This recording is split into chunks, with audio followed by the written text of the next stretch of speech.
அல்லேலூயா.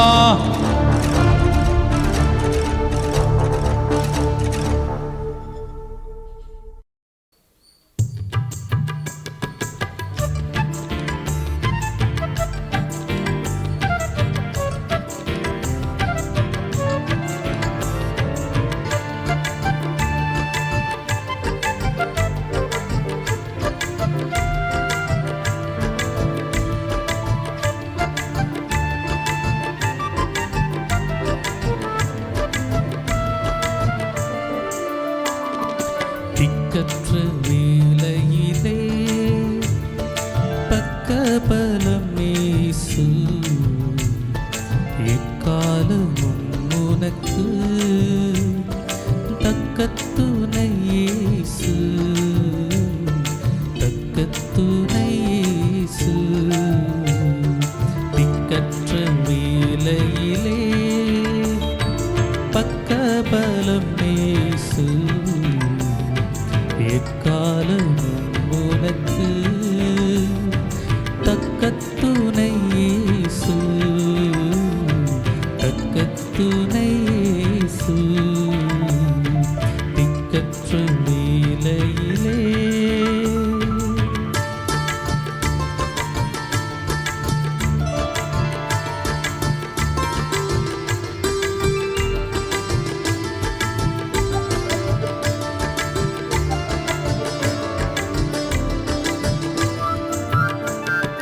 காலை தள்ளாட ஒட்டா உன்னை காக்கிறவர் உறங்கா, காலை தள்ளாட ஒட்டா உன்னை காக்கிறவர் உறங்கா. காலையிலும் மாலையிலும், காலையிலும் மாலையிலும் எவ்வேளையிலும் அணைப்பார். திக்கற்ற வேளையிலே பக்கபலம் இயேசு, எக்காலமும் உனக்கு தக்க துணை இயேசு, தக்க துணை இயேசு. திக்கற்ற வேளையிலே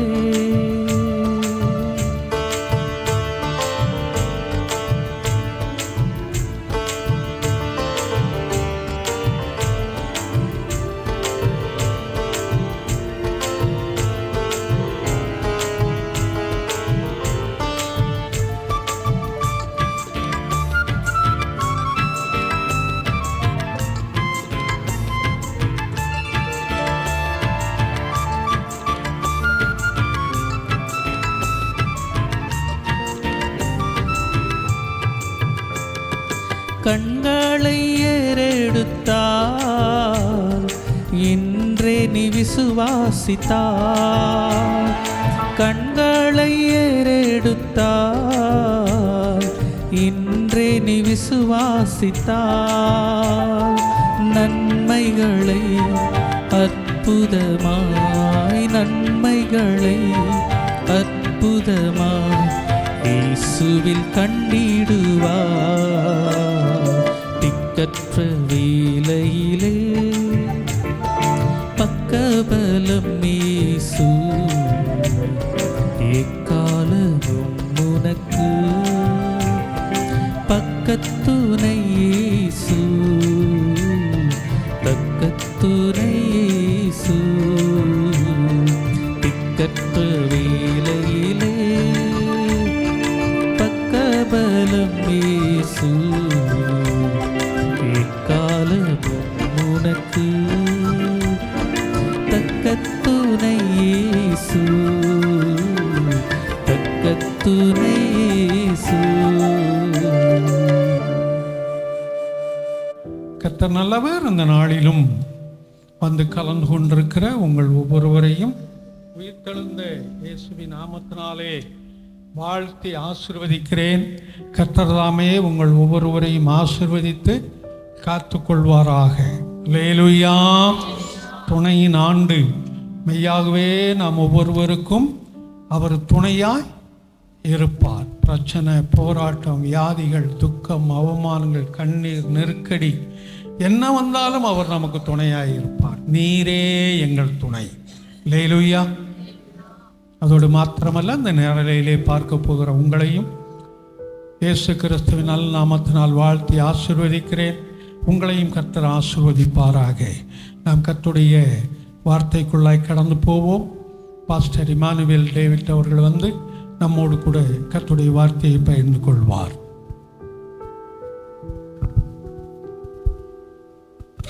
கர்த்தருடைய நாமம் மகிமைப்படட்டும். கர்த்தருடைய நாளில் கர்த்தருடைய வார்த்தையை கேட்க வந்திருக்கிற கர்த்தர் நம்மை ஆசீர்வதிக்கட்டும். எல்லாவற்றுக்கும் நமக்கு அடித்தளமாக இருக்கிற வேத வார்த்தையை தியானிப்போம். ஒரு முறை சொன்னது போல, ஒரு இடத்திற்கு வந்து வெறுமனே திரும்பி போகிறதை தேவன் ஒருபோதும் விரும்புகிறவர் அல்ல. ஒரு ரேஷன் கடைக்கு போகிறோம், ஒரு மணி நேரம் கியூவில் நிற்கிறோம், ஒரு மணி நேரம் கியூவில் நிற்கிறோம். அருகாமையில் கிட்ட போனதும் உங்களுக்கு பொருட்கள் இல்லை, நீங்கள் கடந்து போகலாம் என்ற ஒரு வார்த்தை வரும்னா நமக்கு ரொம்ப வேதனையாகி, இவ்வளோ நேரம் நின்று ஒரு பிரயோஜனம் இல்லாமல் சும்மா திரும்பி போகிறோமே என்று ஆலயத்திற்கு வருகிற பொழுதும் 1 மணி நேரம் 2 மணி நேரம் கர்த்தருடைய சமூகத்தில் செலவிடும் பொழுது அவருடைய வார்த்தையை பெற்றுக்கொண்டு போவது தான் நமக்கு பிரயோஜனமாக இருக்கும், வெறுமனே போவதல்ல. ஆக இந்த நாளில் ஒரு சில காரியங்களை வேதத்திலிருந்து தியானிப்போம், அது நமக்கு பிரயோஜனமாக இருக்கும். எடுத்துக்கொள்ளலாம். நம்ம வருடத்தினுடைய வாக்கு தத்தம் 2 நாளாகவும் 14வது அதிகாரத்தில் 11வது வசனத்தை வாசிக்கலாம்.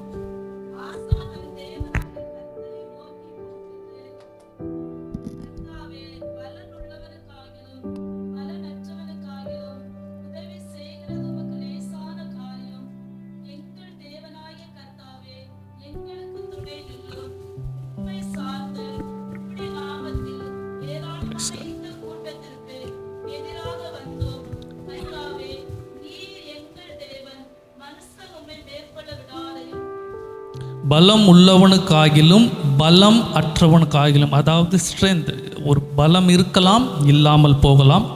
உதவி செய்கிறது உமக்கு லேசான காரியம்.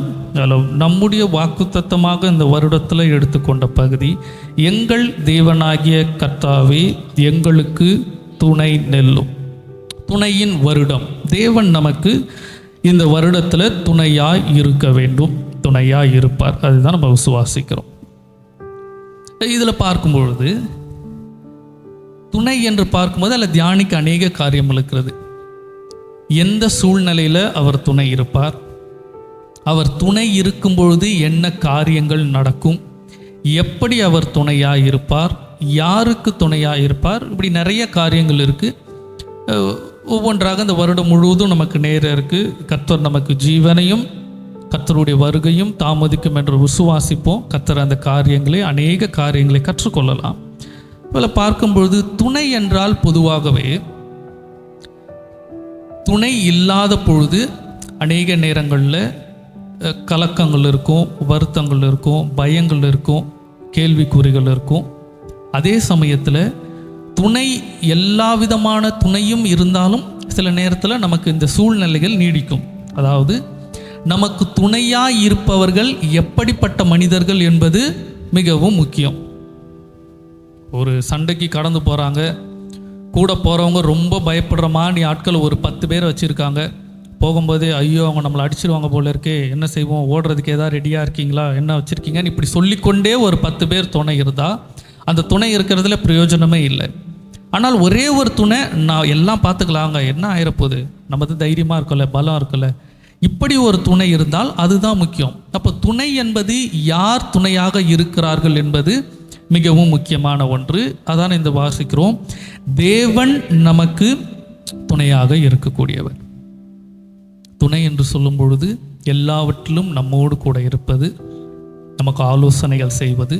துணையினுடைய பொருளே நம்மால் முடியாதவற்றை நமக்காக நின்று செய்வது. நமக்கு உதவி செய்யலாம். ஒரு பொருளை நம்ம தூக்கிட்டு போகிறோம், துணை இருந்தால் நல்லா இருக்கும்னா நம்முடைய எதிர்பார்ப்பு அந்த வெயிட்டை தூக்குவதற்கு நமக்கு உதவி செய்வாங்க, இல்லை கொஞ்ச நேரம் அந்த வெயிட்டை அவங்க எடுத்துகிட்டு வருவாங்க. இதுதான் துணை. அப்போ நினைவில் வைத்துக்கொள்வோம், தேவன் நமக்கு இந்த வருடத்தில் துணையாய் இருக்கிறார் என்றால் இந்த வருடத்தில் நம்மை சார்ந்த எல்லா காரியங்களிலும் பங்கு கொள்வதும் பார்த்து கொள்வதும் கர்த்தருடைய கரத்தில் இருக்கிறது. ஒரு பலவீனமாக இருக்கலாம், கவலைகளாக இருக்கலாம், பயம் சூழ்நிலையாக இருக்கலாம், வெறுமையாக இருக்கலாம். என்ன சூழ்நிலை இருந்தாலும் நமக்கு துணை தேவன். அப்படி என்றால் என்னுடைய இந்த காரியத்தில் பங்கு கொள்வது கர்த்தருடைய கரத்தில் இருக்குது. அவர் அதை பார்த்து கொள்வார். அதை விசுவாசிப்போம், அது நமக்கு நடக்கும். பார்த்தது போல் அநேக காரியங்கள் இருக்குது துணையை குறித்து தியானிப்பதற்கு. இந்த நாளில் ஒரு காரியத்தை ஆரம்பிப்போம். தேவன் யாருக்கு துணையாக இருப்பார்? இதுதான் முதல் காரியம். துணையாக இருக்கும்போது நடக்கிற ஆசீர்வாதங்கள் என்ன, என்ன சூழ்நிலையில் துணையாக இருப்பார், இது எல்லாமே இருக்குது. இது எல்லாம் கற்று வைத்து கொண்டு யாருக்கு துணையாக இருப்பார் என்பது தான் முதல்ல தெரிந்து கொள்ள வேண்டியது. ஏன்னால் அதற்கு தகுதி உள்ளவர்களாக நம்மை மாற்றிக்கொள்ளும் பொழுது அவர் துணையாக இருப்பது, ஆசீர்வாதங்கள் எல்லாம் தானாய் நடக்கும். அதை அனுபவித்து நம்ம தெரிந்து கொள்ளலாம். ஓ, இப்படி தான் இருக்கும் போல இருக்குது தேவனுடைய துணை, இப்படி தான் நடக்கும், இவ்வளோ சந்தோஷமாக இருக்குது, இவ்வளோ நன்மையாக மாறுது, இதான் தேவனோட துணை என்பதை நம்ம பின்பு கூட அறிந்து கொள்ளலாம். ஆனால் முதலாவது அவர் எனக்கு துணையாக இருக்க வேண்டும் என்றால் நான் எப்படி இருக்கிறோம்? ஏன்னா தேவன் எல்லாருக்கும் துணையாக இருந்துட மாட்டார். திருடுறவங்க, கொலை செய்கிறவங்க எல்லாருக்கும் துணையை நாண்டு எனக்கு துணையாக இருங்கன்னு அந்த காரியத்தை நம்ம செய்தால் தேவன் அதற்கு துணையாக இருப்பதல்ல. அப்போ தேவன் யாருக்கு துணையாக இருப்பார், அது தியானிக்கலாம். நம்ம எடுத்துக்கொள்ளலாம். இதே 2 நாளாகமத்தில் 19வது அதிகாரத்தில் 11வது வசனத்தில் வாசிக்கிறோம். நீங்கள் திடமனதாய் இருந்து காரியங்களை நடத்துங்கள், உத்தமனுக்கு கர்த்தர் துணை என்றான். முதல் காரியம். 2 காரியத்தை பார்க்கிறோம். திடமனதாய் இருந்து காரியங்களை நடத்துங்கள். நான் சொன்னது போல துணையின் வருடம் என்பது நாம் செய்கின்ற காரியத்தில், நாம் துவக்குகின்ற காரியத்தில் முடியாத ஒரு நிலை ஏற்படும். இதற்கு மேலே அடுத்த கட்டத்திற்கு நகர முடியலை, அடுத்து என்னன்னு தெரியலன்ற சூழ்நிலை வரும்பொழுது நம்முடைய துணை அங்கு கிரியை செய்யக்கூடியதாக இருக்கிறது. அப்போ யாருக்கு அவர் துணையாக இருக்கிறார் என்றால் முதல் காரியம், உத்தமனுக்கு கர்த்தர் துணை. யார் உத்தமர்கள்? உத்தமர்கள் என்றால் ஒரு பர்ஃபெக்ஷனிஸ்ட், அதுதான் சொல்லணும். எல்லா காரியங்களிலும் சரியாக இருக்கக்கூடியவர்கள், செம்மையாக இருக்கக்கூடியவர்கள், அதுதான் உத்தமன் என்று. அப்போ தேவன் முதலாவது யாருக்கு அவர் துணையாக இருக்கிறார்? உத்தமர்களுக்கு தான் துணையாக இருக்கிறார். இப்போ இந்த வருஷம் எனக்கு பிரச்சனை இருக்குது, என் காரியங்கள் மாறணும், கர்த்தர் எனக்கு உதவி செய்யலை, கர்த்தர் எனக்கு துணையாக இல்லைன்ற ஒரு கேள்வி நம்ம வரக்கூடாது. நம்ம தகுதிப்படுத்த வேண்டியது, தேவன் எனக்கு துணையாக இருக்க வேண்டும் என்றால் நான் யாராக இருக்க வேண்டும்? உத்தமனாக இருக்க வேண்டும். சரி, உத்தமனாக எப்படி மாறுவது? இல்லை, உத்தமர்களுடைய குணாதிசயம் என்ன? யார் உத்தமர்கள்? உத்தமர்களாக இருக்கணும் என்று போயிட்டு யார் என்னன்னு தெரியாமல் இருப்பதல்ல. யார் உத்தமர்கள்? வாசிக்கலாம். நீதிமொழிகள் 16வது அதிகாரத்தில் 32வது வசனத்தில் வாசிக்கிறோம். பலவானை பார்க்கிலும் நீடிய சாந்தம் உள்ளவன் உத்தமன், பட்டயத்தை பிடிக்கிறவனை பார்க்கிலும் தன் மனதை அடக்குகிறவன் உத்தமன். 2 காரியங்களை பார்க்கிறோம். நான் சொன்னது போல Bible is a vast thing. ஒரு நிறையா இருக்கக்கூடிய காரியங்கள் எல்லாவற்றையும் ஒரே நேரத்தில் சொல்லிவிட முடியாது. ஆக குறிப்பிட்ட காரியங்களை எடுத்துக்கொள்வோம். தெரிந்து கொள்கிற காரியங்கள், கற்றுக்கொள்கிற காரியங்கள் 1, 2ஆக இருந்தாலும் அதை இந்த நொடியிலிருந்து கடைபிடிப்பதுக்கு ஆரம்பிப்போம். நான் ஒவ்வொரு முறை சொல்வது போல, இன்னைக்கு ஒரு வார்த்தை எனக்கு நேராக புறப்பட்டு வருகிறது என்றால் இந்த காரியம் இன்னிலிருந்து என்கிட்ட தென்படணும். அப்பொழுதுதான் கர்த்தர் கொடுக்கிற ஆசீர்வாதங்கள் எனக்கு நிறைவேறும். அப்போ முதல் காரியம், உத்தமன் யார் என்றால் நீடிய சாந்தம் உள்ளவன். சாந்தம் என்றால் அமைதியாக இருப்பது. அந்த அமைதியிலையும் எப்படிப்பட்ட அமைதின்னு போடப்பட்டிருக்கு? நீடிய சாந்தம். ஏன்னா எனக்கு அநேக நேரத்தில் நமக்கு சாந்த குணங்கள் சில நேரம் வந்துடும். எல்லாருமே கோபக்காரங்க, எல்லாருமே சத்தம் போடுவாங்க, எல்லாருமே பேசிடுவாங்கன்னு சொல்ல முடியாது. சிலர் இடத்துல நம்ம நேரத்தில் சாந்த குணங்கள் இருக்கும், அமைதியாக இருப்போம். ஆனால் அதற்கென்று ஒரு டெட்லைன் இருக்கும். இந்த பாயிண்ட்டை தாண்டிட்டோன்னு சொன்னாக்கா அந்த ஒரு சேச்சுரேஷன் பாயிண்ட் இருக்கும். இதை தாண்டிட்டாக்கா எனக்கு கோபம் வந்துடும். ஒரு அளவுக்கு தான் என்னால் பொறுமையாக இருக்க முடியும். நானும் எவ்வளோ தான் பொறுத்து போகிறது. இதுதான் பொறுமைக்கும் நீடிய பொறுமைக்கும் உள்ள வித்தியாசம். அப்போ முதல் காரியம், உத்தமனுக்கு தேவன் துணையாக இருக்கிறார். அப்போ நான் உத்தமனாக இருக்கணும். உத்தமர்கள் யார் என்றால் நீடிய சாந்தம் உள்ளவர்கள். எல்லா காரியத்திலும் மனதை பதற விடுகிறவர்கள் அல்ல, வார்த்தைகளை சிதற விடுகிறவர்கள் அல்ல. எல்லா சூழ்நிலையிலும் அமைதியாக இருப்பது, நீடிய சாந்தம். என்ன பிரச்சனை வேணால் வரட்டும், என்ன சூழ்நிலை வேணாலும் வரட்டும், அந்த சூழ்நிலையில் அமைதியாக இருந்தால் நான் உத்தமனாக மாறுகிறேன். என்னுடைய அந்த புயலான சூழ்நிலையை அடக்குவதற்கு தேவன் எனக்கு அங்கு துணையாக வருவார். அதுதான், நான் உத்தமனாக மாறிட்டா என்னுடைய அந்த சூழ்நிலையை தேவன் பார்த்து கொள்வார். நான் நீடிய பொறுமை இல்லாதபடி என்னுடைய வார்த்தைகளையோ என்னுடைய செயல்களையோ நான் அங்கு செயல்படுத்தும் பொழுது நான் உத்தமனாக இருக்க மாட்டேன். என் காரியத்திற்கு தேவன் துணையாக இருக்க மாட்டார். நான் செய்கிற காரியங்கள் எனக்கு நேராகவே கடந்து வரும். அப்போ முதல் காரியம் உத்தமனாக இருப்பது, நீடிய சாந்தம். அடுத்த பகுதியில் கீழே இருக்கும்போது பார்க்கிறோம், தன் மனதை அடக்குகிறவன் உத்தமன். வேதத்தில் வாசிக்கிறோம், எல்லா காவலோடும் உன் இருதயத்தை காத்துக்கொள். எனக்கு அநேக நேரங்களில் இருதயங்களில் வைக்க வேண்டிய காரியங்களை வைக்காதபடி மற்ற காரியங்களை எல்லாம் வைக்கிறதுனால தான் இருக்கிற பிரச்சனையே வருது. அங்கே இருதயத்தில் இருக்க வேண்டியது கர்த்தருடைய வார்த்தை, கர்த்தருடைய வசனங்கள், விசுவாசங்கள், நம்பிக்கை. இதை தவிர்த்துட்டு இல்லாத பிரச்சனைகள், இல்லாத சூழ்நிலைகள், இல்லாத பயம், இல்லாத கவலைகளெல்லாம் வைக்கும் பொழுது உத்தமர்களாக இருக்க மாட்டோம். தேவன் துணை அங்கே இருக்கவே இருக்காது. காரணம், என் இருதயத்தில் நான் வைக்க வேண்டியதை வைக்கலை. இதில் தெளிவாக வாசிக்கிறோம், தன் மனதை அடக்குகிறவன். இன்னைக்கு ஒருத்தவங்க மனதை அடக்குகிறார்களா, மனதை அடக்கவில்லையா, அவர்கள் இருதயத்தில் என்ன இருக்கிறது என்பதை அவர்கள் வார்த்தை மூலம் தெரிந்து கொள்ளலாம். என வேதம் சொல்லுகிறது, இருதயத்தின் நிறைவை வாய் பேசும். மனதில் எந்த காரியத்தை நினைக்குகிறோமோ அந்த காரியம்தான் வாயில் வெளியே வரும். அப்போ ஒருத்தவங்க வாயில் எப்போ பாரு ஒரே பிளம்புல் இருக்குது, ஒரே பிரச்சனையாக இருக்குன்னா அவங்க இருதயத்தில் என்னதான் இருக்குது? கர்த்தருடைய வார்த்தை இல்லை, கர்த்தருடைய வசனம், விசுவாசங்கள் இல்லை. முன்பாக சொன்ன, பயப்படுகிறவர்களும் அவிவிசுவாசிகளும் நரகத்திற்கு செல்லப்படுவார்கள். அப்படிதான் வாஸ்து இருக்கிறோம். அப்போ இருதயத்தை அடக்குகிறவர்களாக இருக்கணும். என்ன வந்தாலும் என்னுடைய இருதயத்தையும் என்னுடைய சாந்த குணத்தையும் நான் அடக்கி கொள்ள வேண்டும். இது உத்தமர்களுக்கு இருக்கிறதுக்கான ஒரு குணாதிசயங்களை ஒரு சில காரியங்கள். வேதத்திலிருந்து உத்தமமான மனிதன், தேவன் உத்தமன் என்று அவர் அறிக்கை செய்ததான ஒரு மனிதன், அந்த மனிதனிடத்துல இருந்ததான குணங்கள் என்ன, எப்படிப்பட்ட சூழ்நிலையில் அவன் உத்தமனாய் இருந்தான், அப்படி உத்தமனாய் இருந்தவனுக்கு தேவன் என்ன துணை செய்தார், அந்த துணையின் மூலம் வந்த ஆசீர்வாதங்கள் என்ன என்பதை இந்த நாளில் நம்ம தியானிக்கலாம். நமக்கு எல்லாருக்கும் தெரிந்த காரியம்தான். யோபு 1வது அதிகாரத்தில் 1வது வசனத்தில் வாசிக்கிறோம், ஊஸ் தேசத்திலே யோபு என்னும் பேர் கொண்ட ஒரு மனுஷன் இருந்தான். அந்த மனுஷன் உத்தமனும் சன்மார்க்கனும் தேவனுக்கு பயந்து பொல்லாப்புக்கு விலகுகிறவனுமாய் இருந்தான்.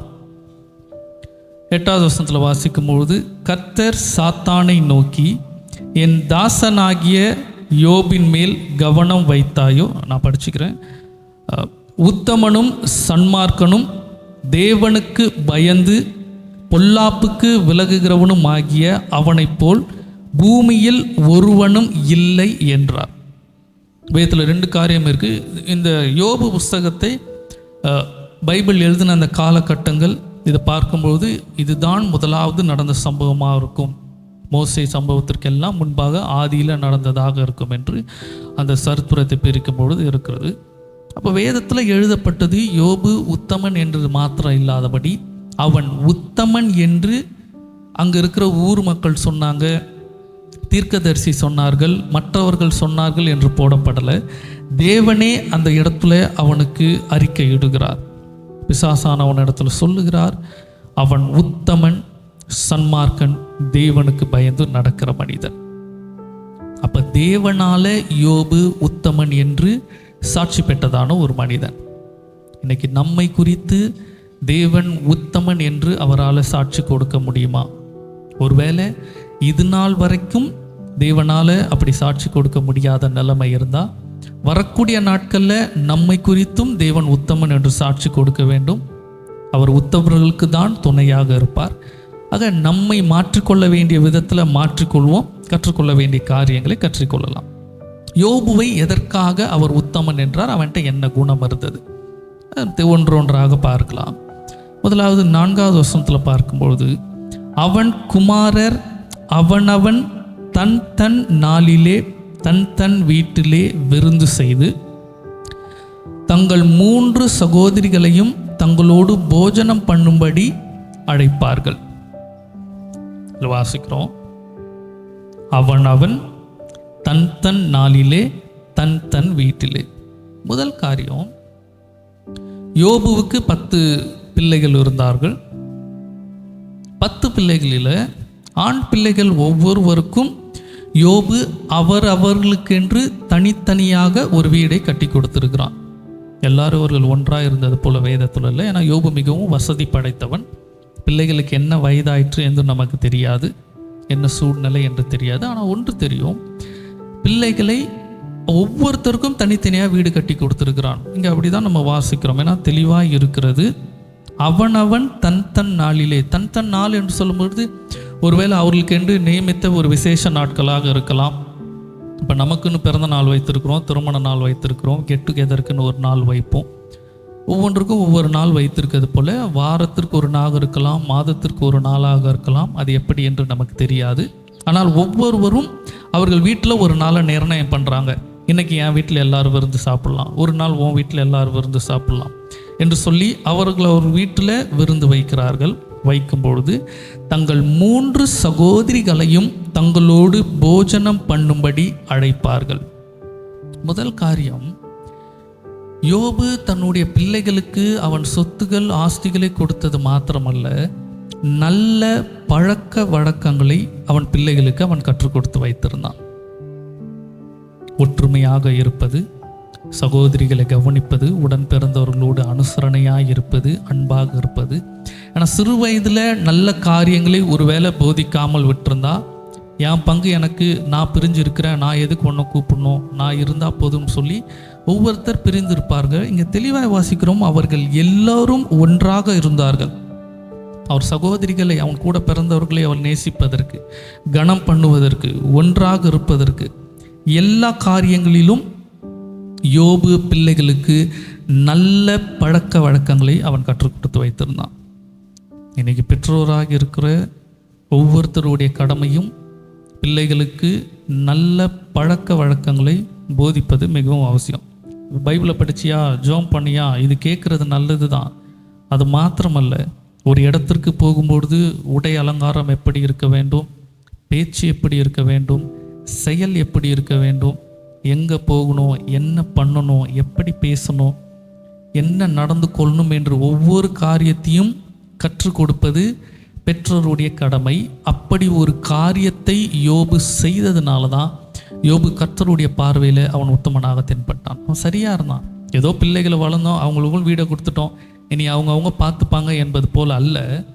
அவர்கள் அன்பாகவும் ஒற்றுமையாகவும் இருப்பதற்கு காரணம் சிறு வயதில் யோபு அவர்களுக்கு கற்றுக் கொடுத்திருக்க வேண்டும். அப்போ முதல் காரியம், பிள்ளைகளுக்கு நல்ல பழக்க வழக்கங்களை சொல்லி கொடுக்கிறவனாக இருந்தான்.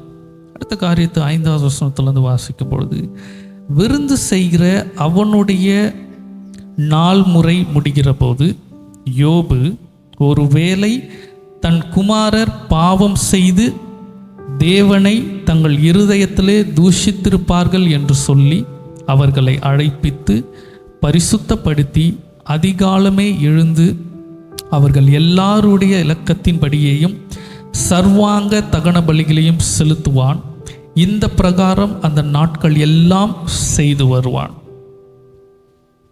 யோபுக்கும் ஒரு முறைமை இருந்தது. ஒவ்வொரு பிள்ளைகள் வரும்பொழுது அவனுக்கென்றும் ஒரு நாள் இருந்தது.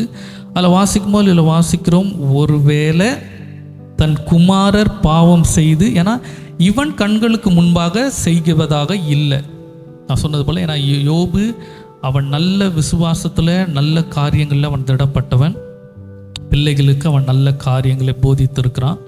அதனால் இவன் கண்களுக்கு முன்பாக பிள்ளைகள் தவறு செய்வதற்கு வாய்ப்பு இல்லை, பிள்ளைகள் செய்யவும் இல்லை.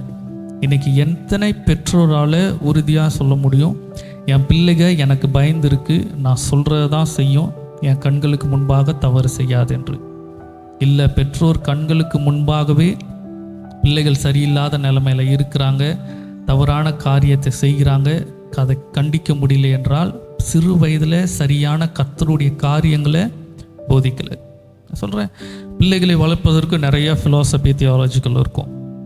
ஒரு சிலர் சொல்லுவாங்க கண்டித்து வளர்த்தாக்கா பிள்ளைங்க சரியாக வந்துடும், ஒரு சிலர் செல்லம் கொடுத்து வளர்ந்தா பிள்ளைங்க சரியாக வந்துடும். எந்த சூழ்நிலை இருந்தாலுமே அதிகம் செல்லம் கொடுத்து பிள்ளைங்க நிறையா இருக்கணும்னு சொல்லி வளர்த்தா வளரும்போது என்ன சொல்லுவாங்க, அதிகமாக செல்லம் கொடுத்துட்டாங்க அதனால தான் பிள்ளைங்க கெட்டு போயிடுச்சு. இல்லை அதிகமாக கண்டிச்சுக்கிட்டே இருந்தாலும் வளரும்போது என்ன ஆகும், சின்ன வயசில் ரொம்ப கண்டிச்சதுனால அந்த பிள்ளை மனசு வெறுத்து போயிடுச்சு, அதனால தான் இது தப்பான வழியில் போயிடுச்சு. எந்த காரியத்திற்கும் ஏதோ ஒன்று சொல்லுவாங்க. இது ஆப்ஷனல், பர்டிகுலர் திங். அந்தந்த சூழ்நிலைக்கு ஏற்ற போல் அது நடக்கணும். ஆனால் எல்லாவற்றுக்குமான ஒரு தீர்வு எதுவாக இருக்கும், வேத வசனத்தையும் கர்த்தருக்குரிய பயத்தையும் அந்த பிள்ளைகளுக்கு கற்று சரியான வழியில் போதித்துட்டா, செல்லம் கொடுத்தாலும் சரி கண்டித்தாலும் சரி எப்படி சூழ்நிலை இருந்தாலும் ஒரு வயது வரும்பொழுது தானாக அந்த பிள்ளைகள் சரியாக மாறிவிடுவாங்க.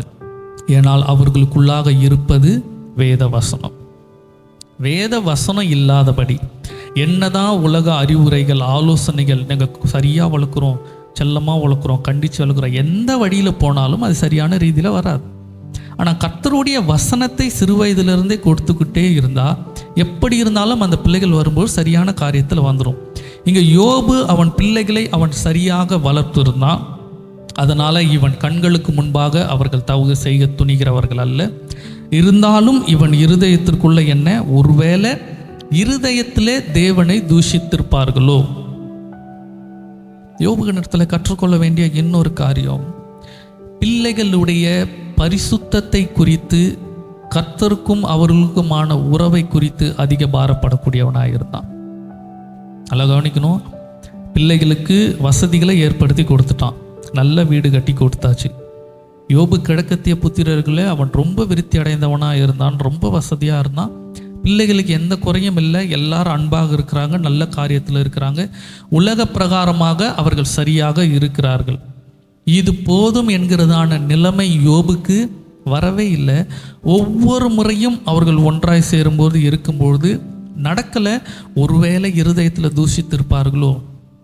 பிள்ளைகளுடைய பரிசுத்தத்தை குறித்து கர்த்தருக்குள்ளாக அவர்கள் இருக்கிறார்களா என்ற பாரத்தை உடையதான ஒரு தகப்பன் இவன். அதனால்தான் இவன் கர்த்தருடைய பார்வையில் இவன் உத்தமனாயிருந்தான். இன்னைக்கு உலகத்தில் இருக்க பெற்றோருடைய எண்ணம் எல்லாம் இதில் இருக்கும். 95% இல்லை 99% கூட வைத்து கொள்ளலாம்.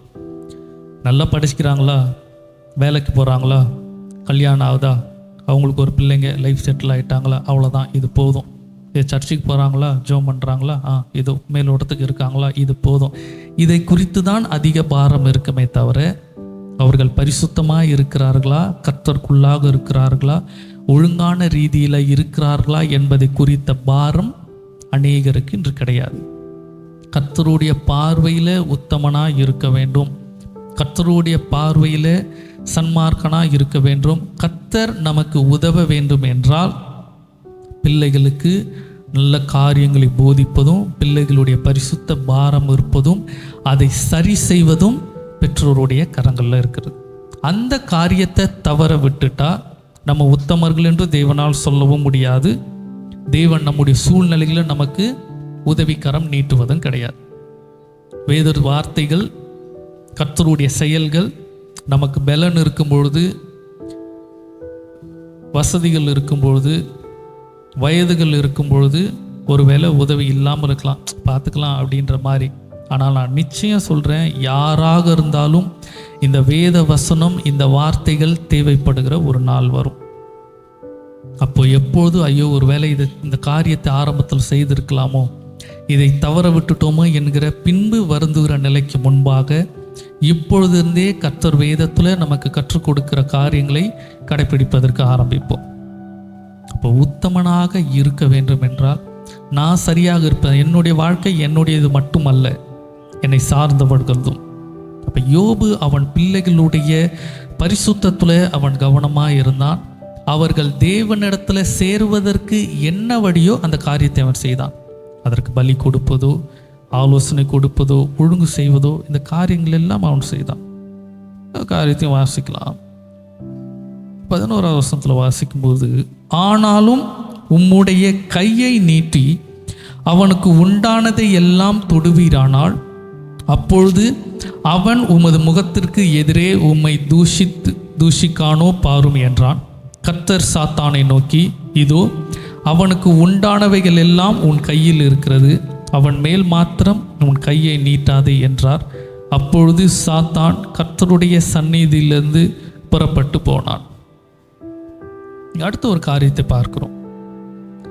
சாத்தான் கர்த்தருடைய சமூகத்தில் போய் யோபு குறித்து கேட்கிறான். அதாவது கர்த்தரே அவன் இடத்துல கேட்கிறார், பூமி எங்கேருந்து வரேன்னு கேட்குறாரு. பூமி எங்கும் சுற்றி திருந்து வருகிறேன். அப்போ தேவனே கேட்கிறாரு, யோபுவை நீ பார்த்தாயா, அவன் மேலே கண் வைத்தாயா? அப்போ என்ன அர்த்தம்?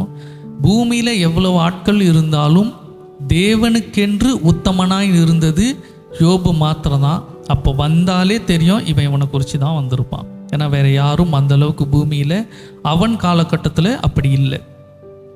அப்போ சாத்தான் சொல்கிறான், அவன் ஒன்றும் தேவனுக்கு உத்தமனாக இல்லை, அவனை நீங்கள் எல்லாம் வேலி அடைத்து வைத்திருக்கிறீங்க, அவனையும் அவனுக்கு உண்டான எல்லாவற்றையும் வேலி அடைத்து வைத்திருக்கிறீங்க, அதனால தான் அவன் உங்கள் மேலே இவ்வளோ விசுவாசமாக இருக்கிறான், இவ்வளோ உத்தமனாக இருக்கிறான். அவனுக்கு உண்டானதை எல்லாம் எடுத்துக்கொண்டால் அவன் இப்படி இருக்க மாட்டான் என்று பிசாசானவன் சொல்கிறான். அதுக்கு தேவனுடைய மறுமொழியை தான் இங்கே பார்க்குறோம். அவனுக்கு உண்டானவைகள் உன் கையில் இருக்கிறது, அவன் மேல் மாத்திரம் உன் கையை நீட்டாது என்றார். இதனுடைய அர்த்தம் என்ன? தேவனுக்கு யோபுவின் மீது ஒரு பயங்கர நம்பிக்கை இருக்கிறது. நீ எதை வேணா எடுத்துக்கோ, எடுத்தாலும் அவன் யாராக தான் இருப்பான், என் பிள்ளையாக தான் இருப்பான். இந்த நம்பிக்கை கர்த்தர் நம் மீது வைக்கிற அளவுக்கு நடந்து கொள்ளணும். வசதி இருந்தால் மட்டும் இல்லை. ஒருவேளை யோசித்து பார்ப்போம், இப்போ பிசாசானவன் நம்ம பரிசுத்தமாக இருக்கிறது உடனே தேவனுடைய சமூகத்தில் போயிட்டு அவன் என்ன சும்மாவா சபைக்கு போகிறான், சும்மாவா ஊழியம் செய்கிறான், சும்மாவா பரிசுத்தமாக இருக்கிறான், அவன் குடும்பத்தில் ஒரு பிரச்சனை கொடுங்க, அவனுக்கு இருக்கிற வசதியெல்லாம் எடுத்துருங்க, அவன் குடும்பத்தில் கண்ணீரும் அழுகையும் ஒரே புலம்புலம் கொடுங்க, அப்போ இதே போல் விசுவாசமாக இருக்கிறானா என்ற ஒரு கேள்வி வந்தால் தேவன் தைரியமாக சொல்லி அனுப்பணும், அவன் ஜீவனை மட்டும் விட்டுட்டு நீ எல்லாத்தையும் எடுத்துக்கோ, அவன் என் பிள்ளையாக தான் இருப்பான். இந்த விசுவாசத்தை கர்த்தருக்கு கொடுக்கிறவர்களாய் நாம் மாற வேண்டும். கர்த்தர் என் மேலே நம்பிக்கை வைக்கணும், நான் அந்த நம்பிக்கை கொடுக்கணும். ஒருவேளை தேவனுக்கு சந்தேகமாக இருந்தால் அவர் என்ன சொல்லியிருப்பார்? அதெல்லாம் வேண்டாம், நீ போய் என் பிள்ளையாக இருக்கட்டும், அவனை நீ தொடாதன்னு இருப்பார். ஏன்னா ஒருவேளை எங்கே யோபு மாறிடுவானோ, யோபு ஒருவேளை பின்மாற்றத்திற்கு போயிடுவானோன்ற ஒரு சந்தேகம் இருந்திருந்தா தேவன் நிச்சயம் சொல்லியிருப்பார், அவன் மீது நீ கை வைக்காத, நீ போயிரு, நீங்கள் வர இடமே இல்லைன்னு அவனை அனுப்பியிருப்பார். ஆனால் அவருக்கு அதிக நம்பிக்கை, நீ எடுத்துக்கோ, தைரியமாக சொல்கிறாரு. யோபுவின் மீது நம்பிக்கை வைத்தார். தேவன் நம்பிக்கை வைக்கின்ற அளவிற்கு யோபு நடந்து கொண்டான். சமூகத்தில் சொல்கிறேன், ஒருவேளை நம்முடைய வாழ்க்கையில் நம்ம இருந்த எல்லாவற்றையும் இழந்திருக்கலாம். பலன் போயிருக்கலாம், வசதிகள் போயிருக்கலாம், எல்லா காரியங்களும் இழந்திருக்கலாம். ஆனால் நினைவு வைத்துக்கொள்வோம், இன்னும் ஜீவனை விட்டு கொண்டு இருக்கிறோம், மூச்சு விட்டு கொண்டு இருக்கிறோம் என்றால் அப்போ இந்த மூச்சை கொடுத்தது தேவன் தான். ஒருவேளை பிசாசு என்னை சோதிப்பதற்கு தேவன் இடத்துல அனுமதி வாங்கியிருக்கலாம். ஏன்னா என் உயிர் என்னை விட்டு போலியே, தேவன் உயிரை எடுக்கிறவர் அல்ல. ஒருவேளை தேவனுடைய கரம் நம் மீது இல்லாமல் இருந்தால் உயிர் போயிருக்கும். அப்போ நாம் ஜீவனோடு இருக்கிறோம் என்றால் தேவன் நம்மோடு கூட இருக்கிறார். இப்போ தேவனுடைய பார்வையில் நம்ம பார்த்து கொண்டு இருக்கிறோம். ஒருவேளை இந்த பிரச்சனைகள், இந்த சூழ்நிலைகள் எல்லாம் நம்மை சோதிப்பதற்காக இருக்கலாம், அனுமதிக்கப்பட்டிருக்கலாம். கர்த்தருக்குள்ள சரியாக இருப்போம் என்றால் இந்த காரியங்களெல்லாம் கர்த்தர் மாற்றக்கூடியவர். அப்போ இந்த காரியத்தை ஒன்று உணர்ந்து கொள்வோம், கர்த்தர் நம்பக்கூடிய அளவில் யோபு நடந்து கொள்கிறவனாக இருந்தான். இன்னைக்கு கர்த்தர் நம்மை குறித்து சொல்ல முடியுமா? இன்றையிலிருந்து தேவன் என்னை எல்லா காரியத்திற்கும் நம்பலாம். எனக்கு ஆசீர்வாதத்தை கொடுத்தா மாட்டும் இல்லை, இதே பிரச்சனையை கூட இருந்துக்கிட்டே இருக்கட்டும், இதே சூழ்நிலையை கூட இருந்து கொண்டே இருக்கட்டும், நான் கர்த்தருக்கென்று உறுதியாய் நிற்பேன். இந்த காரியம்தான் தேவனுடைய பார்வையில் அவனை உத்தமனாய் தென்பட்டது. காரியத்தையும் பார்க்கலாம்.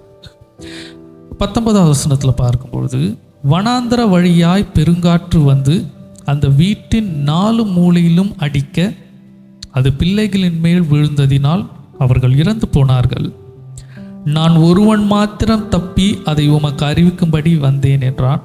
அப்பொழுது யோபு எழுந்திருந்து தன் சால்வையை கிழித்து தன் தலையை சிரைத்து தரையிலே விழுந்து பணிந்து, நிர்வாணியாய் என் தாயின் கர்ப்பத்திலிருந்து வந்தேன், நிர்வாணியாய் அவ்விடத்திற்கு திரும்புவேன். கர்த்தர் கொடுத்தார், கர்த்தர் எடுத்தார், கர்த்தருடைய நாமத்திற்கு ஸ்தோத்திரம் என்றான். இவைகள் எல்லாவற்றிலும் யோபு பாவம் செய்யவும் இல்லை, தேவனை பற்றி குறை சொல்லவும் இல்லை. இது ரொம்ப ஒரு முக்கியமான ஒரு காரியம். இது லேசப்பட்ட காரியம் அல்ல. இதற்கு மேலுள்ள பார்க்கும்பொழுது ஒவ்வொரு காரியங்களாக இவன் எழுந்து கொண்டே வருகிறான். ஒவ்வொரு வேலையாட்களாக வந்தால் நான் ஒருவன் மாத்திரம் வந்தேன் என்று வருகிறார்கள். இருக்கிறதுலே ரொம்ப கொடுமையான ஒரு காரியம், பிள்ளைகள் எல்லாரும் ஒரே நேரத்தில் மரித்து போகிறாங்க. இந்த காரியத்தை கேட்டதுக்கு பின்பு இப்போ யோபு இடத்துல இருந்த எல்லாம் அவனை விட்டு போனது, எதுவுமே அவன் இடத்துல இல்லை. இந்த சூழ்நிலையில தான் வாசிக்கிறோம், யோபு எழுந்து சால்வை கிழித்து தன் தலையை சிரைத்து தரையில் பிழிந்து தேவனை நோக்கி, ஏன் எனக்கு இது நடந்தது? நான் எவ்வளோ உத்தமனாக இருந்தேன், எனக்கு ஏன் இப்படி நடக்கணும்? தேவன் ஒருவேளை என் ஜபத்தெல்லாம் கேட்கலையா? நான் செய்ததெல்லாம் நம்மளாக இருந்தால் யோசித்து பார்ப்போம். பிள்ளைகளுக்காக அவன் ஒருவேளை பாவம் செய்திருப்பாங்களோ என்று பலி செலுத்தி அவர்களை பரிசுத்தமாக வைக்கிறான். இவ்வளோ காரியங்களை செய்தவன் இதெல்லாம் செய்தது ஒருவேளை பயன் இல்லாமல் போயிடுச்சோ, அது ஏன் பண்ணி அது வேஸ்ட்டாக போயிடுச்சோ, தேவன் இல்லையோ, இப்படியெல்லாம் அவன் எந்த கேள்வியுமே கேட்கல. அவன் சொல்லுகின்ற வார்த்தை, கர்த்தருடைய நாமத்திற்கு ஸ்தோத்திரம் என்றான். ஸ்தோத்திரம் என்றால் நன்றி. தேவனுடைய நாமத்திற்கு, தேவனுடைய பெயருக்கு, தேவனுக்கு நன்றின்னு சொல்கிறான். எதற்காக? அவனை விட்டு எல்லாம் போய்விட்டது. அவன் சொல்கிறான், கர்த்தர் கொடுத்தார், கர்த்தர் எடுத்தார்.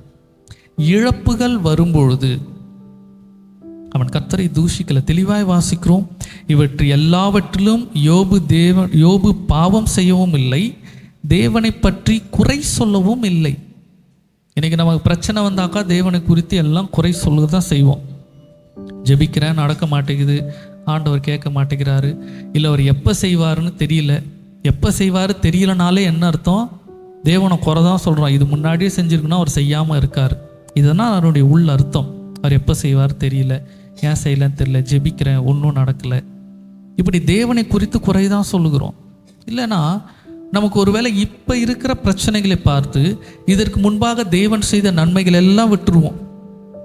ஏன் உயிரோடு இருக்குன்னு தெரியல, அப்போவே போயிருக்கலாம், இது நடக்காமலே இருந்திருக்கலாம், இது ஏன் இப்படி, இதே காரியங்கள் தான் இருக்குமே தவிர கர்த்தர் தான் கொடுத்திருக்கிறார், கர்த்தர் தான் செய்தார், அவருக்கு நன்றின்னு சொல்லுகிற சுபாவம் நம்மள எத்தனை பேர் இருக்குன்றதை கேள்வி கேட்போம். ஒரு இழப்பு பிரச்சனை, இது சாதாரணமான பொருளாலும் இவனுக்கு இழப்பு, மனதிலும் பெரிய இழப்பு, உயிரும் குடும்பத்தாரையும் பிள்ளைகளையும் அவன் பலி கொடுத்துட்டான். இருந்த சொத்துக்கள் எல்லாமே இவனை விட்டு போய்விட்டது, ஒன்றுமே இல்லாமல் இருக்கிறான். அப்போ இவனுடைய வார்த்தை, ஒன்றும் இல்லாமல் வந்தேன், ஒன்றும் இல்லாமல் போவேன், கர்த்தருடைய நாமத்திற்கு ஸ்தோத்திரம். இவ்வளோதான், வேறு எதுவுமே சொல்லலை. இதே சூழ்நிலையில் நம்மளாக இருந்தால் நம்ம நிலைமை எப்படி இருக்கும்? அழுது புலம்பி ஆர்ப்பாட்டம் பண்ணி முதலாவது ஜெபிக்கணும், வேதத்தை வாசிக்கணும், தேவனிடத்தில் பேசணுன்ற நினைப்பே வராது. இவ்வளோ துக்கமாக இருக்குங்க, இல்லை எங்கெங்க செய்யணும், இந்த பிரச்சனை குறித்து இந்த வேதனை குறித்தே யோசித்து புலம்பி கொண்டிருப்போம். யோபு அப்படிப்பட்டவன் அல்ல. அவன் எல்லாம் இழந்த போதிலும் அவன் தேவனுக்கு நன்றி செலுத்தக்கூடியவனாக இருந்தான். நான் சொன்னது போல் நம்முடைய வாழ்க்கையிலும் பலனை இழந்திருக்கலாம், பணங்களை இழந்திருக்கலாம், சந்தோஷங்களை இழந்திருக்கலாம். எது இழந்தாலும் கொடுத்தது கர்த்தர். கர்த்தர் எடுக்கிறார் என்றால் எடுக்கட்டும், அவர் எடுத்தால் அவர் இரட்டத்தனையாக திரும்ப அவரால் கொடுக்க முடியும். அதை விசுவாசிப்பாங்க. யோபு அப்படி இழந்த சூழ்நிலையிலே கர்த்தர் அவனுக்கு நன்றி செலுத்துகிறவனாய் காணப்பட்டான். அப்போ நாம் உத்தமர்களாய் கர்த்தருடைய பார்வையில் இருக்க வேண்டும் என்றால் நமக்கு கொடுக்கப்பட்டதை இழந்திருந்தாலும் கர்த்தருக்கு நன்றி சொல்லுவோம். கர்த்தர் தானே கொடுத்தார், கர்த்தர் திரும்ப கொடுப்பார். எல்லா சூழ்நிலையும் கர்த்தருக்கு நன்றி சொல்லுவோம். இந்த காரியத்தை பார்க்கும்பொழுது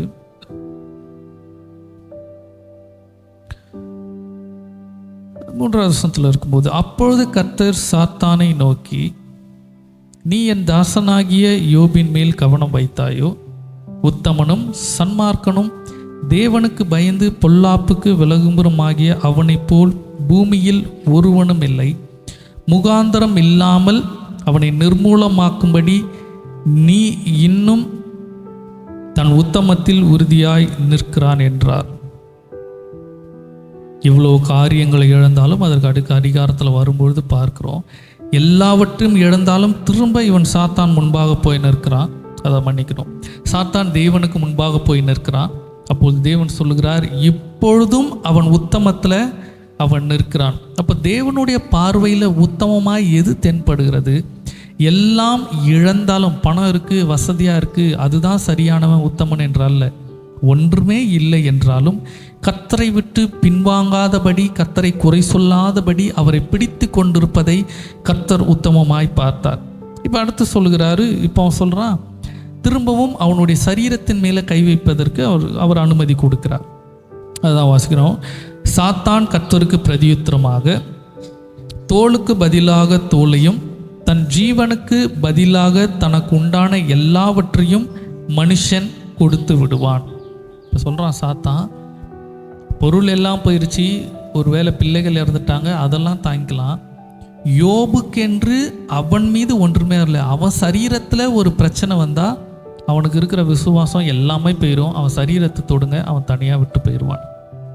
இன்றைக்கும் ஒருவேளை மற்ற காரியங்களெல்லாம் சகிச்சு கொள்வோம். பொருட்கள் போயிடுச்சு, இல்லை ஒருவேளை மற்ற இழப்புகள் போயிடுவோம். நமக்கென்று சரீரத்தில் ஒரு பிரச்சனை, ஒரு வியாதி வரும்பொழுது கர்த்தருக்குள்ளே இருக்கிற விசுவாசங்கள் அநேகருக்கு ஆட்டம் காண்றோம். பலவீனப்பட்டுட்டா, வியாதி வந்துட்டா, சில நோய் வந்துட்டா விசுவாசம் எல்லாம் போயிடும்.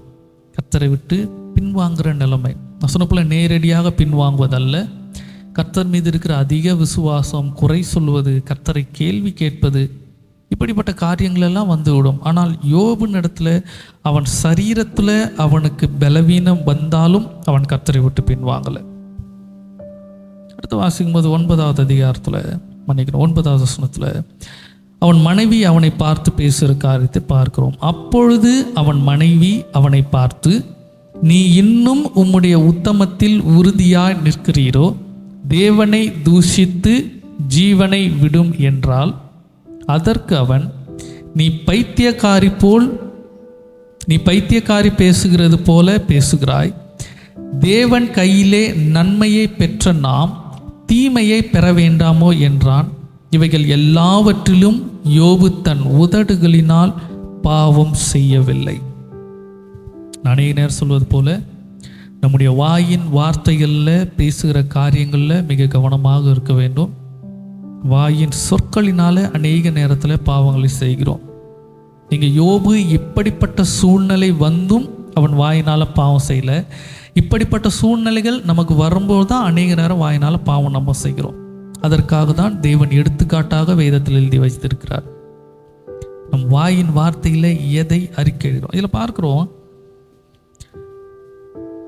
குடும்பத்தில் இவனுக்கு துணையாய் நிற்க வேண்டியதான மனைவி அந்த இடத்துல துணையாய் இல்லை.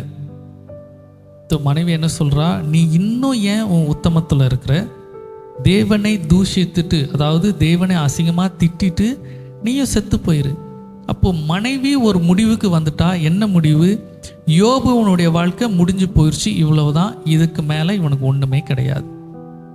அவள் ஆறுதலாக சொல்லியிருக்கலாம், நான் உங்கள் கூட இருக்கிறேன், நம்ம பார்த்துக்கலாம் என்று சொல்லி. ஆனால் நம்பிக்கை தர வேண்டிய உடன் குடும்பம் யோபுவை இன்னும் வேதனைப்படுத்துது. எல்லாம் இருந்துட்டாங்க, சரீரத்தில் வேதனை, மனதில் அவ்வளோ வேதனை. இப்போ உறுதுணையாக இருக்க மனைவி சொல்கிறா, நீ ஏன் உயிரோடு இருக்கன்னு. அப்போ யோபு சொல்கிறா, நீ பைத்தியக்காரி போல நீ பேசாத. இவனுக்கு இங்கு கோபம் வருவதற்கான காரணம், இவள் யாரை குறித்து இவள் சந்தேகப்பட்டு குறைவாக சொன்னா? தேவனை குறித்து, மற்ற காரியத்திற்கெல்லாம் இல்லை. இன்னைக்கு அநேக நேரம் உலக பிரகாரமாக நல்ல கணவனாக இருக்கலாம், நல்ல மனைவியாக இருக்கலாம், பெற்றோராக இருக்கலாம், பிள்ளைகளாக இருக்கலாம். கர்த்தருடைய காரியத்திற்குள்ளாக வரும்பொழுது எப்படி இருக்கிறோம் என்பதை யோசிப்போம். ஆதாமை எடுத்துக்கொண்டால் ஆதாம் ஒரு நல்ல கணவன், ஏவாளை எடுத்துக்கொண்டால் ஏவாள் ஒரு நல்ல மனைவி. ஏன்னா ஏவாளுக்கு நன்மை தீமை அறியக்கூடியதான ஒரு கனி கிடைக்குது. இதை சாப்பிட்டா நம்ம கண்கள் திறந்து தேவர்களை போல ஆயிடுவோன்னு அவளுடைய நினைப்பு. அவளுக்கு ஒரு ஆசீர்வாதம் வரும்னு அவளுக்கு தெரியுது. அதை அவள் சாப்பிட்டு, நான் மட்டும் நல்லா இருக்கக்கூடாது, இந்த ஆசீர்வாதம் என் கணவருக்கும் வரணும்னு சொல்லி அவளுக்கு ஒரு நல்ல எண்ணம் இருக்குது. நான் மட்டும் நல்லா இருக்கக்கூடாது, என் கணவனும் நல்லா இருக்கணும் அப்படின்னு அவள் கணவனுக்கு எடுத்துகிட்டு போய் கொடுத்தா. அவள் ஒரு நல்ல மனைவி. அவள் தனக்கு இருக்க ஆஸ்தி எல்லாவற்றையும் கணவனோடையும் பகிர்ந்து கொள்ளணும், அவருக்கும் அந்த ஆசீர்வாதம் வரணும்னு நினைத்தவள் நல்ல மனைவி. ஆதாமை பார்க்கும்பொழுது மனைவி அந்த பழத்தை சாப்பிட்டுட்டா. மனைவி கொடுக்குறா, அன்பாய் கொடுக்குறா, அவன் மனது நோகக்கூடாது, அவள் கொடுக்குறத நம்ம வாங்கணும்னு வாங்கி சாப்பிட்டா அவன் நல்ல கணவன். 2 பேரும் நல்லா இருக்கிறாங்க. எந்த இடத்துலையுமே ஆதாம் ஏவாளை திட்டுனா, ஆதாம் ஏவாள் இடத்துல சண்டை போட்டான், கோபம் போட்டான்னு இடலை. உலக பிரகாரமாக அவன் நல்ல கணவன், நல்ல மனைவி அவர்கள். ஆனால் கர்த்தருடைய பார்வையில் அவர்கள் சரியில்லாதவர்கள். ஆதாம் என்ன செய்திருக்கணும்? ஏவாள் இடத்துல அவன் கேள்விகளை கேட்டிருக்கணும், அவன் சண்டை போட்டுக்கணும், கண்டித்திருக்கணும். அவன் கண்டிக்கலை. பாசம் கண்ணை மறைச்சிருச்சு அவனுக்கு. இன்னைக்கு அநேக நேரத்தில் உலக காரியங்கள், உலக மனிதர்கள், உலக குடும்ப பாசங்கள் நம்ம கண்ணை மறைக்கிறதுனால கர்த்தருக்கு நேராக செல்ல வேண்டிய பரிசுத்த பாதையில் நாமும் நடப்பதில்லை, மற்றவர்களையும் வழி நடத்துவதில்லை. இதை சொன்னால் அவங்க மனசு ஐயோ கோச்சிப்பாங்களே, எப்படி நம்ம சொல்கிறது? வெளியால்னா சொல்லிடலாம், ஏதாவது சொல்ல, வீட்டு உள்ளே இருக்காங்க, அவங்ககிட்ட எப்படி நேரடியாக சொல்கிறது, அவங்ககிட்ட எப்படி சொல்கிறது? நம்ம அமைதியாக இருந்துருவோம். யோபு அதெல்லாம் யோசிக்கல. நீ மனைவியாக இருந்தாலும் சரி, பைத்தியக்காரி போல பேசாத, தேவனை குறித்து ஏன் நீ சொல்கிற? கர்த்தருடைய காரியத்தில் சொந்த உறவுகளுக்கல்ல, தேவனுக்கு முக்கியத்துவம் கொடுத்தவன். குடும்பங்கள் இவன் கூட இல்லை, ஏன்னா அவங்க முடிவு பண்ணிட்டாங்க இவனுடைய வாழ்க்கை இதோடு முடிந்து போயிற்று என்று சொல்லி. ஆனால் யோபு கர்த்தர் மீது நம்பிக்கை வைத்தவனாக இருந்தான். இது முடிய போல கர்த்தர் இருக்கிறார், கர்த்தர் கொடுத்தார், கர்த்தர் எடுத்தார். பைத்தியம் போல பேசாத. குடும்பம் துணையா இல்லை, ஆனால் தேவன் யோபுக்கு அவர் துணையா இருந்தார். அப்போ இதில் கற்றுக்கொள்ள வேண்டிய காரியம், குடும்பமாக இருக்கலாம், அப்பா அம்மாவாக இருக்கலாம், பிள்ளைகளாக இருக்கலாம், கணவனாக இருக்கலாம், மனைவியாக இருக்கலாம், பெற்றோராக இருக்கலாம். கர்த்தருடைய காரியத்தில் சரியாக இல்லாத பொழுது அதை கடிந்து கொண்டு சொல்லுவது அவசியம். அப்படி சொல்லுகிறவர்கள் தான் தேவனுடைய பார்வையில் உத்தமர்களாக இருப்பாங்க. இன்னொரு காரியத்தையும் பார்க்கலாம்.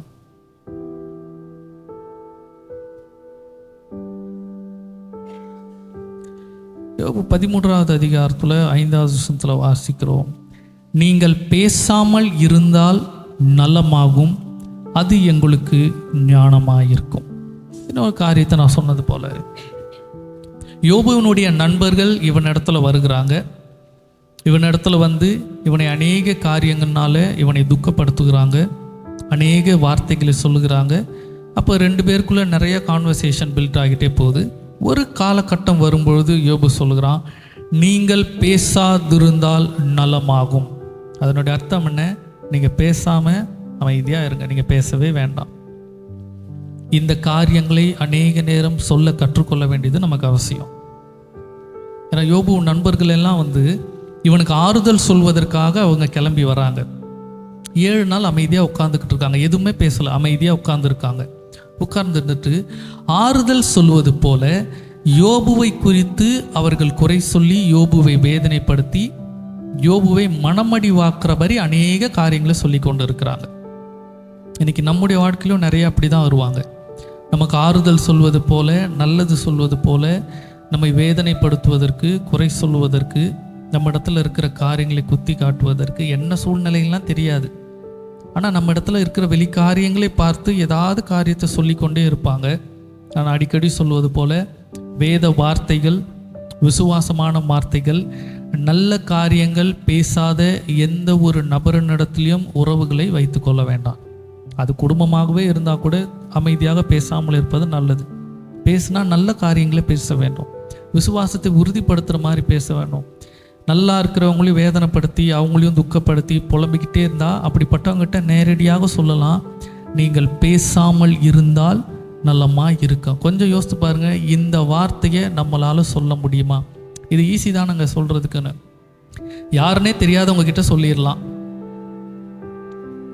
யாருன்னே தெரியலையோ ஒருத்தவங்க வர்றாங்க, வேலை செய்கிற இடத்துலையோ வீட்டு பக்கத்துலையோ ஏதோ ஒருத்தவங்க இருக்காங்கன்னா நீங்கள் பேசாமல் அமைதியாக இருங்க, நல்லாயிருக்கும் அப்படின்னு சொல்லிடலாம். சொந்த குடும்பத்தில் இந்த வார்த்தைகளை சொல்ல முடியுமா? நெருங்கிய நண்பர்களிடத்துல இந்த வார்த்தையை சொல்ல முடியுமா? நம்மளால் சொல்ல முடியாது. ஆனால் அப்படி யோபு சொல்வதனால தான் கர்த்தருடைய பார்வையில் அவன் உத்தமன். ஏன்னா அவன் தகாத வார்த்தைகளை ஏற்றுக்கொள்ள விரும்பலை. அவன் அறிவுரை சொல்கிறான், நீ இப்படி பேசிக்கிட்டே இருந்தே நீ பாவம் செய்யாதேன்னா. யோபு வாயினால் பாவம் செய்யலை, பின்பு நிறையா காரியங்கள் இருக்குது, அதை பார்ப்போம். அப்போ யோபுவினுடைய ஒரு சுபாவம், நான் சொன்னது போல், எவ்வளவு அன்பாக இருந்தாலும், எவ்வளவு நெருக்கமாக இருந்தாலும், சரியில்லாத காரியத்தை யாராக இருந்தாலும் கண்டித்து சொல்லக்கூடியதான ஒரு நபர். இன்றைக்கி நமக்கு பிள்ளைங்கள் இடத்துல சொல்ல முடியாது, பெற்றோரிடத்துல சொல்ல முடியாது, மனைவி கிட்ட சொல்ல முடியாது, கணவன்கிட்ட சொல்ல முடியாது, நண்பர்கள்கிட்ட சொல்ல மாட்டோம். ஏன்னா அவங்க வருத்தப்படுவாங்க, நம்ம பேசாமல் இருந்துருவோம், விட்டுருவோன்னு. அது அல்ல. கர்த்தருடைய பார்வையில் உத்தமனாக இருக்க வேண்டும் என்றால் காரியங்களை கண்டிப்பதும் அறிவுரை சொல்லுவதும் அவசியமான ஒன்று. யோபு தைரியமாக சொல்கிறான், நீங்கள் பேசாமல் அமைதியாக இருந்தால் நல்லா இருக்கும், பேசாதீங்க. கற்றுக்கொள்ளணும். இனி வாழ்க்கையில் உங்ககிட்ட யாராவது ஏதாவது காரியத்தை சொல்லிக்கிட்டே இருக்காங்க, புலம்பிக்கிட்டே இருக்காங்க, உங்களை துக்கப்படுத்துகிற மாதிரி இருக்காங்கன்னா தெளிவாக சொல்லிடணும், நீங்கள் பேசாமல் இருந்தீங்கன்னா நல்லாயிருக்கும், இதை பற்றி பேச வேண்டாம், பார்த்துக்கலாம். கர்த்தர் இருக்கிறார், நான் உத்தமனாக இருக்கிறேன், கர்த்தர் எனக்கு துணையாக இருப்பார். நேரடியாக சொல்லுவாங்க. மனசு வருத்தப்படலாம் நினைக்க வேண்டாம். நம்ம இந்த பூமிக்கு அனைத்து நம்மை உருவாக்கினவர் கர்த்தர். அவர் மனசு வேதனைப்படாமல் நடந்து கொண்டால் போதும். அதுதான் நமக்கு அவசியமான ஒன்று. யோபு மனைவியின் இடத்துலையும் பார்க்கல, மனைவிட்டு நேராக சொல்கிறான், பைத்தியக்காரி போல் பேசாத. யோசிக்கலாம், ஐயோ இப்படி சொன்னால் அவள் கோச்சிப்பாளா என்று சொல்லி அவன் தேவனுக்கு முக்கியத்துவம் கொடுக்கிறவனாக இருந்தான். அப்போ இன்றைக்கு பார்த்த இந்த காரியத்தில் உத்தமனுக்கு அவர் துணையாய் இருக்கிறார். உத்தமர்களாய் இருக்க வேண்டும் என்றால் பார்த்தது போல முதலாவது நீடிய சாந்தமுள்ளவர்களாக இருக்க வேண்டும். எந்த காரியத்துக்கும் கோவப்பட வேணாம், பதட்டப்பட வேணாம். அப்படியே ஒரே பதட்டமாக இருக்குது, டென்ஷனாக இருக்குது, கவலையாக இருக்குது, மனம் பதறுது, அப்படிலாம் இருந்தால் நீ உத்தமனும் கிடையாது, கர்த்தர் உனக்கு துணையாக இருக்க மாட்டார். இதே பாவத்திலும் இதே வேதனையில் தான் இருப்ப. நீ வாயின் பலனால் வாழ்க்கை திருப்தி ஆகும். என்ன சொல்கிறோமோ அதுதான் நடக்கும். நல்ல காரியங்களை பேச கற்றுக்கொள்வோம். ஏன் மாறவே மாட்டேதுன்னா வாயில் நல்ல வார்த்தையே வரல. வாயில் ஏன் நல்ல வார்த்தை வரலன்னா இருதயத்தில் நல்ல காரியங்கள் இல்லை, கர்த்தருடைய வசனம் விசுவாசம் இல்லை. எப்பொழுது இருதயத்தில் தேவனை விசுவாசத்தை வளர்க்குறோமோ பேச்சுக்கள் மாற ஆரம்பிக்கும். எப்பொழுது நம்முடைய வார்த்தைகள் மாறுகிறதோ அப்பொழுது நம்முடைய வாழ்க்கையை கர்த்தர் மாற்றக்கூடியவர். ஏன்னா அவர் தான் மாற்றார், நம்மளால் முடியாது. இப்போ இந்த நாளில் உத்தமர்களாய் மாறுவதற்கு முதல் அடி எடுத்து வைப்போம். அதில் பார்க்குற காரியங்கள் நீடிய சாந்தமுள்ளவர்களாக இருப்போம். அடுத்து மனதை அடக்குகிறவர்களாக இருப்போம். எல்லாத்தையும் போட்டு யோசித்துக்கிட்டு வேதனைப்படுத்திட்டுலாம் இருக்க வேண்டாம். நிறையா நினைப்புகள் வந்தால் வேதத்தில் இருக்கிற ஏதாவது ஒரு சம்பவத்தை குறித்து யோசிக்க ஆரம்பிப்போம். யோபுவை குறித்தோ, யோசேப்பை குறித்தோ, மோசேவை குறித்து, இயேசுவானவரை குறித்து நடந்த ஒரு காரியங்களே தியானிப்போம். அவங்களுக்கு இந்த பிரச்சனை தானே இருந்தது, இந்த பிரச்சனையில் தேவன் இப்படி நன்மை செய்தார், அப்போ எனக்கு இப்படி தானே செய்வார்னு அந்த நல்ல காரியங்களை யோசித்தா இதெல்லாம் நம்மை விட்டு விலக ஆரம்பிக்கும். அப்போது இருதயத்தை, நம்முடைய மனதை அடக்குகிறவர்களாக இருப்போம். அடுத்த காரியம் பார்ப்போம். உத்தமன் என்று தேவன் என்னை குறித்து சாட்சி சொல்ல வேண்டும். தேவன் நம்பக்கூடிய அளவில் நான் இருக்கணும். என்ன பிரச்சனை வந்தாலும், என்ன கஷ்டம் வந்தாலும் இவன் சரியாக இருப்பான். இல்லை என்ன வசதி வந்தாலும், என்ன உயர்த்தினாலும் இவன் என்னை விட்டு பின்வாங்க மாட்டான், இவன் ஒழுங்காக தான் இருப்பான் அப்படின்ற நம்பிக்கை கர்த்தர் என் மீது வருகின்ற அளவுக்கு நடந்து கொள்வோம். பிள்ளைகளுக்கு நல்ல காரியங்களை, நற்குணங்களை பழக்க வைப்போம். ஏன்னால் ஆவியின் கனியில் வாசிக்கும்போது நற்குணம் ஒரு கனியாக இருக்குது. நல்ல குணம் இருக்கணும், குட் ஹேபிட்ஸ் இருக்கணும். பெரியவங்க பேசும்போது ஏற்று பேசக்கூடாது, 2 பேர் பேசும்போது நம்ம பேசக்கூடாது, சத்தமாக பேசக்கூடாது. ஒருத்தவங்க பெரியவங்க வருகிறாங்க இல்லை யாராவது வருகிறார்கள் என்றால் எழுந்து நிற்க வேண்டும். இப்படி இது உலக பிரகாரமான நல்ல காரியங்கள், அதுவும் தேவன் விரும்பக்கூடிய ஒன்று. நல்ல காரியங்களையும் கற்றுக் கொடுக்க வேண்டும். அது மாத்திரமல்ல, பிள்ளைகளுடைய பரிசுத்தத்தில் கவனமுள்ள பெற்றோராக இருக்க வேண்டும். படித்தா போதும், வசதி ஆகிட்டா போதும், வீடு கட்டிட்டா போதும் அவர்கள் என்ற நிலைமை அல்ல. யோபு அப்படி இல்லை. எல்லாம் அவர்களுக்கு இருந்தாலும் அவர்கள் மீது இருக்கிற பரிசுத்தத்தையும் அந்த பரிசுத்தப்படுத்த ஒழுங்குபடுத்துவதற்கான கிரியையிலும் யோபு இறங்கினார். அப்படி பரிசுத்தத்தின் மீது, பிள்ளைகள் மீது கவனம் உள்ளவர்களாக இருக்க வேண்டும்.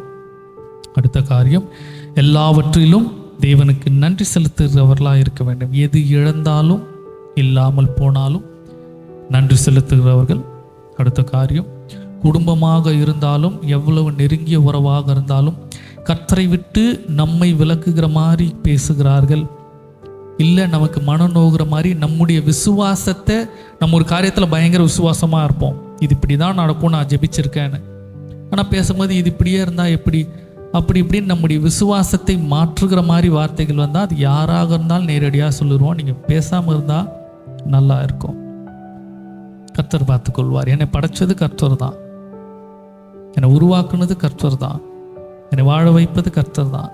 அவர் என்னை பார்த்து கொள்வார். அப்போ யாராக இருந்தாலும் கர்த்தரை விட்டு பின்வாங்குகிற மாதிரி விசுவாச குறைச்சலாக அந்த பேசுகிறவர்கள்ட்ட நேரடியாக சொல்லுவோம், நீங்கள் இப்படிலாம் பேசாதீங்கன்னு நேரடியாக சொல்லுவோம். நம்மை காத்துக்கொள்வோம், மற்றவர்களை பரிசுத்தத்துக்குள்ளாக நடத்துவோம். உத்தமர்களாக இருக்கிற இந்த காரியத்தை நம்முடைய வாழ்க்கையில் கடைப்பிடிப்போம். கர்த்தர் நம்மை குறித்து சாட்சி சொல்வார். கர்த்தர் நமக்கு துணை நிற்பார். நம்ம எல்லாரும் அப்படி கண்களை மூடுவோம், கர்த்தரை நோக்கி பார்க்கலாம். கர்த்தருடைய சமூகத்தில் முழங்காலில் நின்று கர்த்தரிடத்தில் அறிக்கை செய்யும், கர்த்தாவே, உம்முடைய பார்வையில் நான் உத்தமனாய் தென்படுவேன். நீர் நம்பக்கூடிய அளவில் நான் நடந்து கொள்வேன். இந்த நாள் நான் கற்ற காரியங்களை இந்த நாளிலிருந்தே நான் செயல்படுத்துவாண்டவரே. உம்மை குறித்ததான விசுவாசம், நீடிய சாந்தம், என் மனதை நான் அடக்கிறேன். என் வாய்களினால் நான் பாவம் செய்ய போகிறதில்ல, தேவனை குறை சொல்ல போவதல்ல. கர்த்தர் கொடுத்தார், கர்த்தர் எடுத்தார், கர்த்தருக்கு ஸ்தோத்திரம். எல்லாவற்றுக்கும் நான் நன்றிகளை செலுத்த போகிறேன் ஆண்டவரே. நீங்கள் என்னை குறித்து ஒருவேளை சாத்தான் உம்முடைய சமூகத்தில் வந்து இந்த வேலையில் கேட்டால் நீங்கள் தைரியமாக சொல்லலாம், எனக்கு வியாதியை கொடுக்க சொல்லலாம், என்கிட்ட இருக்கிறதெல்லாம் எடுக்க சொல்லலாம். எது போனாலும் கர்த்தாவையும் நான் விட போவதல்ல. நீர் என்னை இரட்டத்தனையாய் ஆசீர்வதிப்பீங்க. கர்த்தாவை, யோபுவை விட அதிகமாக எங்களை ஆசீர்வதிங்க ஆண்டவரே. எங்கள் பரிசுத்தத்தை நாங்கள் அதிகப்படுத்துகிறோம். எங்கள் குடும்பத்தை நாங்கள் சரிப்படுத்துவதற்கு கர்த்தர் வேத வார்த்தையின் மூலம் நீங்கள் கற்றுக் கொடுத்துருக்கீங்க ஆண்டவரே.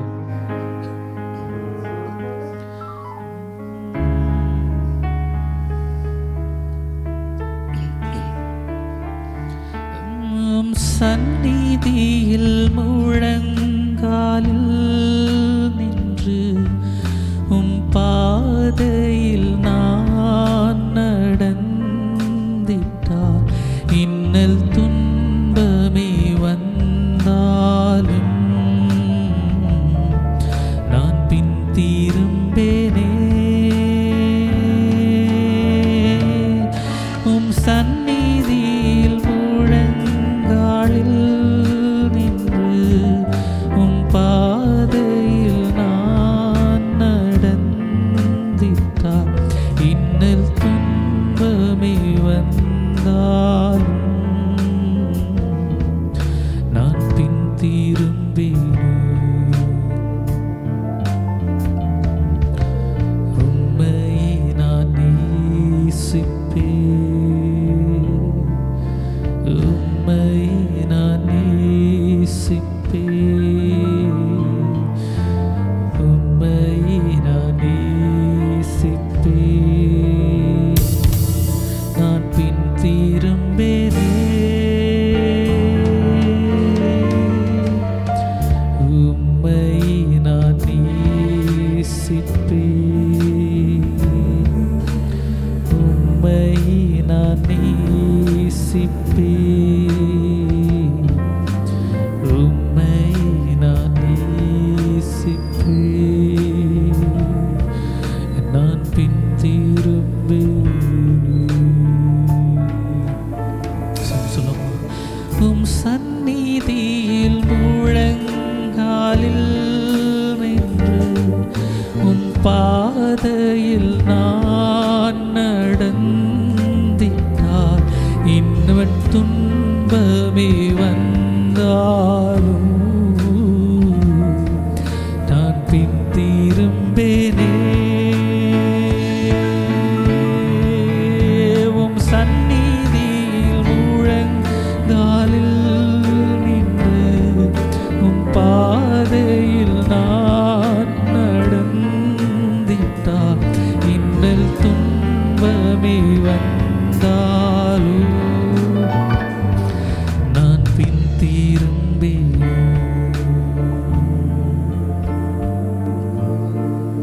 இதுவரை கர்த்தரை விட்டு ஒருவேளை நாம சரியா இருந்திருப்போம், ஆனால் நம்ம குடும்பத்தை அநேக நேரம் சரிப்படுத்த வேண்டியில சரிப்படுத்த தவற விட்டுருக்கலாம். இன்றைக்கு கர்த்தரோடு நம்மோடு பேசியிருக்கிறார். நான் உத்தமனாய் இருக்க வேண்டும், கர்த்தர் என்னோடு துணை நிற்க வேண்டும் என்றால் நான் சரி செய்ய போகிறேன். என்ன இன்னல் துன்பம் வந்தாலும் நான் கர்த்தரை விட்டு பின்வாங்க மாட்டேன். காரணம், நான் உத்தமனாய் இருக்கிறேன், கர்த்தர் எனக்கு துணையாய் இருக்க போகிறார். சொல்லுவேன், என் ஆத்மாவை கர்த்தரை ஸ்தோத்திரி, என் முழு உள்ளமே அவர் பரிசுத்த நாமத்தை ஸ்தோத்திரி. என் ஆத்மாவை கர்த்தரை ஸ்தோத்திரி, கர்த்தர் செய்த சகல உபகாரங்களையும் மறவாதே. ஆமென். நம்முடைய பிதாவாகிய தேவனுடைய அன்பும் பரிசுத்த ஆவியின் ஐக்கியமும் சமாதானமும் சந்தோஷமும் ஆலோசனையும் நம் அனைவரோடும் கூட என்றும் என்றும் சதா காலங்களிலும் இருப்பதாக. ஆமென். அல்லேலூயா, அல்லேலூயா. ஸ்தோத்திரம்.